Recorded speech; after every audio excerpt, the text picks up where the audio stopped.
ओम शांति। 27 तारीख के बाबा की साकार महावाक्य हैं। बाबा ने सुनाया, मीठे बच्चे, तुम्हारे सुख के दिन अब आ रहे हैं। लोक लाज कलयुगी कुल की मर्यादाएं छोड़ अब तुम कमाई करो, बाप से पूरा वर्षा लो। प्रश्न है, अंत मति सो गति किस पुरुषार्थ से होगी? उत्तर है, बाबा कहते, बच्चे, तुमने अब तक जो कुछ पढ़ा है उसे भूल सिर्फ एक बात याद करो, चुप रहो। अपने को आत्मा समझ बाप की याद में रहने का पुरुषार्थ करो। बाप बच्चों को कोई तकलीफ़ नहीं देते हैं, लेकिन दर बदर होने से बचाते हैं। गरीब बच्चे जो शादी आदि के लिए कर्जा लेते हैं, बाबा उससे भी छुड़ा देते हैं। बाबा कहते हैं, बच्चे, तुम पवित्र बनो तो अंतमति सो गति हो जाएगी। गीत है, धीरज धर मनुआ। ओम शांति। यह गीत है भक्ति मार्ग का। वह इनका अर्थ समझते नहीं, सिर्फ बच्चे ही जानते हैं। अब बरोबर हमारे सुख के दिन आ रहे हैं, जिसके लिए हम पुरुषार्थ कर रहे हैं। जितना पुरुषार्थ करेंगे उतना सुख मिलता है। श्रीमत पर झोली भरते हैं। भक्ति मार्ग को कहा जाता है ब्रह्मा की रात। उन्हों को यह पता नहीं कि पतित पावन बाप कब आएंगे। अब तुम बच्चे जानते हो कि कलयुग के अंत और सतयुग के आदि को ही संगम युग कहा जाता है। अब तुम उन्हों को कुंभकर्ण की नींद से जगाते हो। मनुष्य याद करते हैं एक पतित पावन ज्ञान सागर बाप को। उस सागर को तो याद नहीं करते जिससे यह पानी की नदियाँ निकलती हैं। वहाँ तो नदियों का संगम है, सागर और नदियों का नहीं। खूबी है तो सागर और नदियों के मेले में। सागर तो जरूर चाहिए ना, सतयुग की स्थापना करने वाला ही सच्चा बाप सच्ची कहानी नर से नारायण बनने की सुनाते हैं। याद भी उनको ही करते हैं कि हे पतित पावन आओ। तो जब परमात्मा आए तभी कहा जाए आत्माओं और परमात्मा का मेला संगम का। यह है सच्चा मेला।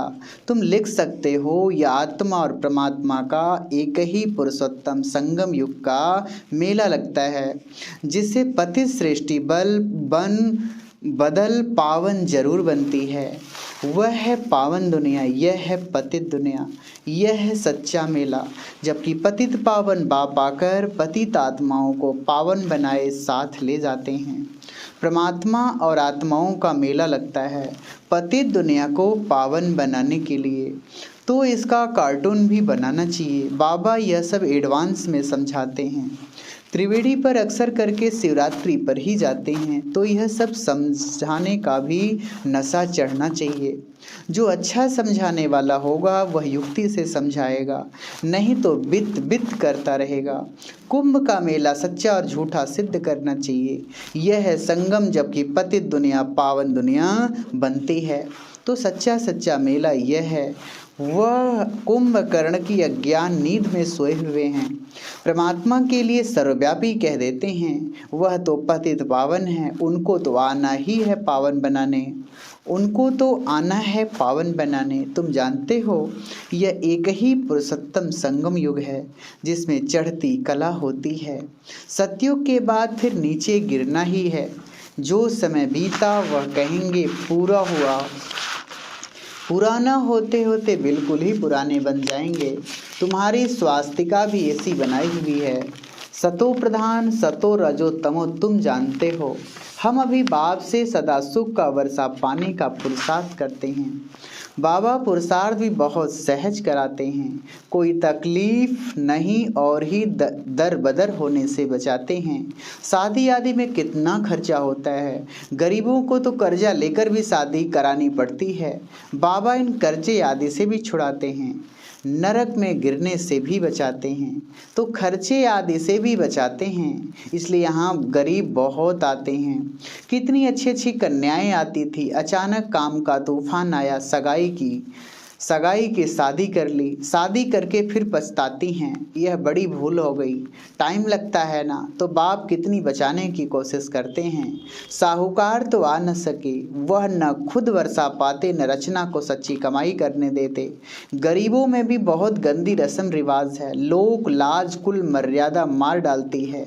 कोई बच्चे बच्चियां ठीक नहीं पढ़ते हैं तो दोजक में चले जाते हैं। बाप दोजक से निकालने आए हैं, कोई नहीं निकलते हैं।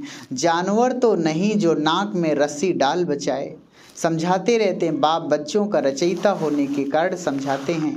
बच्चे तुम सच्ची कमाई करो, बच्चों को भी कराओ। तो कितनी खिटपिट होती है। स्त्री आए तो पति न आए, पति आए तो बच्चा न आए, इसलिए खिटपिट होती है। समझाते तो बहुत अच्छी रीति हैं, मूल बात है पवित्रता की।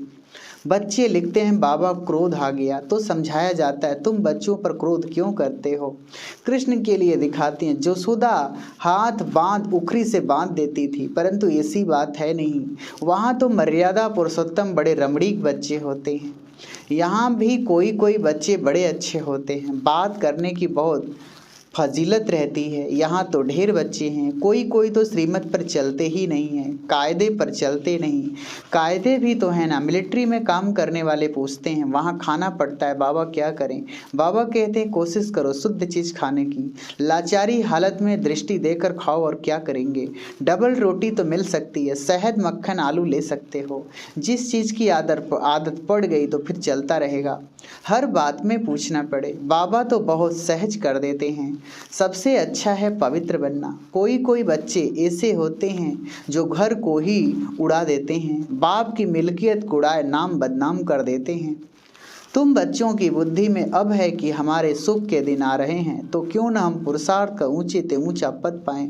पुरुषार्थ से ही मर्तबा मिलेगा। मम्मा बाबा तख्त नसीन होते हैं, ज्ञान ज्ञानेश्वरी सो फिर राज राजेश्वरी बनेंगे। तुमको भी ईश्वर ज्ञान देते हैं, तो तुम भी यह ज्ञान उठाए फिर आप समान बनाएंगे तो राज राजेश्वरी बनेंगे। माँ बाप को फॉलो करना चाहिए, इसमें अंधश्रद्धा की कोई बात नहीं। सन्यासियों के फॉलोअर्स बनते हैं परंतु फॉलो तो करते नहीं। जिनको सन्यास धर्म में जाना है वह घर में ठहरेंगे नहीं, उनसे सन्यासी बनने का पुरुषार्थ जरूर होगा। ड्रामा अनुसारी भक्ति मार्ग शुरू हुआ है। सतो रजो तमो में तो सबको आना है। सबसे पहले श्री कृष्ण को देखो, उनको भी 84 जन्म लेने हैं जरूर। अब अंतिम जन्म में होंगे तब तो फिर शुरू में आएंगे। लक्ष्मी नारायण नंबर 1 सो फिर लास्ट में हैं, फिर नंबर 1 में आएंगे। उन्हों को जगन्नाथ किसने बनाया, कब वर्षा मिला, तुम बच्चे जानते हो। संगम पर उनको यह वर्षा मिला है। सारी राजधानी स्थापन होनी है। ब्राह्मणों ने 84 जन्म लिए हैं, जो अभी पार्ट बजा रहे हो। यह बड़ी समझने की बातें हैं, परंतु कोई क्या धारण करते कोई क्या करते, इसमें पुरुषार्थ की बात है। बाप प्रजापिता ब्रह्मा के मुख द्वारा सम्मुख कहते मैं आया हूँ, मुझे याद करो तो योग से तुम्हारे विकर्म विनाश होंगे। आत्मा कहती हाँ बाबा मैं इन कानों से सुनता हूँ, शरीर बिगड़ आप राजयोग कैसे सिखलाएंगे। शिव जयंती भी है जरूर। मैं आता हूँ परंतु कोई को पता नहीं पड़ता है। बाबा समझाते हैं मैं कल्प ब्रह्मा के तन में ही आता हूँ, जिसने 84 जन्म लिए हैं, इसमें बदली हो न सकी। यह राज राजेश्वरी था, फिर अब ज्ञान ज्ञानेश्वरी बन, फिर राज राजेश्वरी बनना है। यह बना बनाया ड्रामा है, गाया भी जाता है। ब्रह्मा विष्णु शंकर, प्रजापिता तो ब्रह्मा को ही कहेंगे, विष्णु व शंकर को तो नहीं कहेंगे। प्रजा माना मनुष्य, कहते हैं मनुष्य को ही देवता बनाता हूँ। रचना कोई नई नहीं करते। बाबा पूछते हैं बच्चे अभी स्वर्ग में चलेंगे, वारी जाएंगे। मैं आया हूँ अब मुझे याद करो। जितना हो सके देहधारियों की याद कम करते जाओ। हाँ तुम कर्म योगी हो, दिन में भल सब कुछ करो, परंतु साथ साथ ऐसी याद में रहो जो अंत में भी मेरी याद रहे। नहीं तो जिनके साथ लगन होगी वहाँ जन्म लेना पड़ेगा। गृहस्थ व्यवहार में रहते बाप को याद करने में मेहनत लगती है। बाप कहते हैं रात को जागो, तुम्हारी तबीयत खराब नहीं होगी, योग से तो और ही बल मिलेगा। स्वदर्शन चक्रधारी बन चक्र फिराओ, हे नींद को जीतने वाले लाडले बच्चों। जिसका रथ लिया है उनको कहते हैं तुम जानते हो। राज राजेश्वर भी यह बनते हैं तो नींद को जीतना है। दिन में तो सर्विस करनी है, बाकी कमाई रात को ही करनी है। भक्त लोग सुबह सवेरे उठते हैं, गुरु लोग उनको कहते हैं माला फेरनी है। धंधे में तो नहीं फेर सकेंगे, कोई कोई अंदर पॉकेट में माला फेरते हैं। तो सवेरे उठ याद करना चाहिए, विचार सागर मंथन करना चाहिए। याद से ही विकर्म विनाश होंगे। एवर हेल्दी बनना है तो एवर याद करना है। जब अंत तब अंतमति सो गति हो जाएगी, बहुत भारी पद मिल जाएगा। इसमें धक्के खाने की बात नहीं, चुप रहना है और पढ़ना है। बाकी जो कुछ पढ़ा है उसे भूल जाना है। बच्चे अपने को आत्मा समझ बाप को याद करना है। आत्मा ही शरीर द्वारा काम कराती है, करण करावन हर आत्मा है। परमपिता परमात्मा भी आकर इन द्वारा काम कराते हैं। आत्मा भी करती और कराती है। यह सब पॉइंट्स अच्छी रीति धारण करे तब लायक बने। जो समझकर फिर दूसरों को समझाते हैं, बाबा उन्हें लायक समझते हैं। स्वर्ग में ऊंच पद पाने के लिए वह लायक हैं। जो समझाते ही नहीं उनको लायक समझेंगे ऊंच पद पाने का। जो समझाते ही नहीं उनको नौ लायक समझेंगे ऊंच पद पाने का। बाप तो कहते हैं लायक बनो, राजा रानी बनने के लिए उनको ही सपूत बच्चा कहेंगे। यह समझने की बातें हैं और कुछ करना नहीं है। सब बातों से बाबा छुड़ा देते हैं। सिर्फ एक बात याद करनी है, अंत काल जो स्त्री सिमरे। जो सर्विसेबल बच्चे होंगे वह बाबा की मुरली से झट कार्टून बनाएंगे, विचार सागर मंथन करेंगे। बच्चों को सर्विस करनी है। बाप की आशीर्वाद सर्विसेबल बच्चों पर रहती है। आशीर्वाद भी नंबरवार होती है। यह बेहद का बाप सभी के प्रति कहते हैं, फॉलो मदर फादर। यह तो सिर्फ बाबा से नॉलेज लेते हैं, ब्रह्मा ऊंच पद पाते हैं, तुम क्यों नहीं? अब फॉलो करेंगे तो कल्प कल्पांतर ऊंच पद पाएंगे। अभी फेल हुए तो कल्प कल्पांतर फेल होंगे। अच्छा, मीठे मीठे सिकिलधे बच्चों, प्रति माता पिता बाप दादा का याद प्यार और गुड मॉर्निंग। रूहानी बाप की रूहानी बच्चों को नमस्ते। हम रूहानी बच्चों की रूहानी माता पिता बाप दादा को याद प्यार गुड मॉर्निंग। नमस्ते बाबा, नमस्ते, शुक्रिया बाबा। धारणा के लिए मुख्य सार, पहले पॉइंट, बाप की आशीर्वाद लेने के लिए सर्विसेबल बनना है। आप समान बनाने की सेवा करनी है।